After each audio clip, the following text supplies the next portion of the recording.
శ్రీమాత్రే నమః. ప్రతిరోజు షార్ట్ల రూపంలో ఈ రజస్వల నియమాల గురించి తెలుసుకుందాం. అసలు ముందుగా ఎన్ని రోజులు కూర్చోవాలి, అసలు ఎలా లెక్కేసుకోవాలనేది తెలుసుకుందాం. ఎలా లెక్కేసుకోవాలి అంటే సూర్యోదయానికి చూసుకోవాలన్నమాట. అంటే ఈరోజు బుధవారం అనుకోండి, రేపు గురువారం కదా. మీకు ఈరోజు సాయంత్రం 3ంటికి అంటే బుధవారం 3ంటికి వచ్చేస్తుంది అనుకోండి, సాయంత్రం ఒక రోజు అయిపోయినట్లే.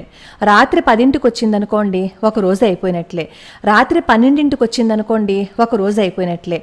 అంటే మీకు వేసంకాలం అయితే 1 గంట లోపు వస్తే, రాత్రి 1 గంట లోపు వస్తే ఒక రోజు అయిపోయినట్టే. శీతాకాలం అయితే రాత్రి 2 గంటల లోపు వస్తే ఒక రోజు అయిపోయినట్టే. అంటే మీకు ఒక రోజు పూర్తిగా గడిచిపోయినట్లే. ఇంకా 2 రోజులు మాత్రమే మీరు విడిగా కూర్చుంటే సరిపోతుంది. 4వ రోజున స్నానం చేసేసి ఇంట్లోకి వచ్చేసేయచ్చు.